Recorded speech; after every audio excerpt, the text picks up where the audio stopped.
ಅಮ್ಮ government medical seat ಸಿಗುತ್ತಾ ಅಂತ ಕೇಳ್ತಾರೆ. ಆಗತ್ತಾ? ಏನು ಹೇಳ್ತಾ ಇದೆ?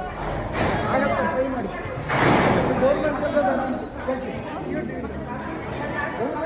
ಅಮ್ಮ, ಮುತ್ತು ಅವರು ಮನೆ ಕಟ್ಟಿಸ್ಬೇಕು. ಆಗಲೇ ನೀನು ಉತ್ತರ ಕೊಟ್ಟಿಲ್ಲ. ಅವರು ಅಮಾವಾಸ್ಯೆ ದಿವಸ ಬರಕ್ಕೆ ಹೇಳಿದ್ದೀನಿ ಅವರನ್ನು. ಸೊ ಆ ಮಣ್ಣನ್ನು ತೊಗೊಂಡು ಬಂದು ಬಿಳಿ ಸಾಸಿವೆ ಜೊತೆ ವಾಪಸ್ ಹಾಕೋಕ್ಕೆ ನಾನು ಹೇಳ್ತಾ ಇದ್ದೀನಿ. ಅದನ್ನು ಮುಂದಿನ ವಾರ ಮಾಡಿಸಿದ್ರೆ ಆ ಮನೆ ಫಿನಿಶ್ ಆಗಬೇಕು. 6 ತಿಂಗಳೊಳಗಡೆ 6-7 ತಿಂಗಳೊಳಗೆ ಮುಗಿಬೇಕು. ನೀನು ಮಾಡಿ ಕೊಡ್ತೀಯಾ ಏನು ಅಂತ ಹೇಳುವ.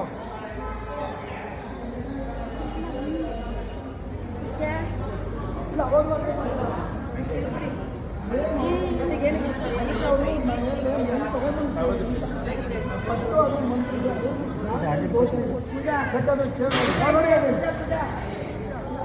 ಅವರ ಜಾತಕದಲ್ಲಿರ್ತಕ್ಕಂಥ ದೋಷಗಳನ್ನು ಪರಿಹಾರ ಮಾಡಿ ಇಲ್ಲಿ ಕಲ್ಯಾಣೋತ್ಸವ ಮಾಡಿಸಿದ್ರೆ ಹೊಲ್ದವರಿಗೆ ಮದುವೆಗೆ ಅವಕಾಶ ಮಾಡಿ ಕೊಡ್ತೀಯಾ ಏನು ಅಂತ ಹೇಳೋದು.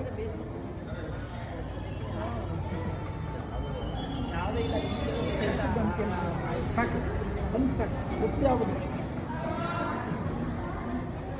ಅಮ್ಮ ಸುಪ್ರತ ಚೌಧರಿ ಅವ್ರದ್ದು ಹೊರಗಡೆ ಕೆಲಸದಲ್ಲಿದ್ದಾರೆ. ಅವರ ಶ್ರೀಮತಿ ಇಲ್ಲಿದ್ದಾರೆ. ಅವ್ರು ಮೈಸೂರಿಗೆ ಟ್ರಾನ್ಸ್ಫರ್ ಆಗಿ ಬರಬೇಕು. ಟ್ರಾನ್ಸ್ಫರ್ ಆಗಿ ಬರಬೇಕು. ಆಗತ್ತಾ ಏನು ಅಂತ ಹೇಳುವ. ಸದ್ಯಕ್ಕಾಗಲ್ಲ.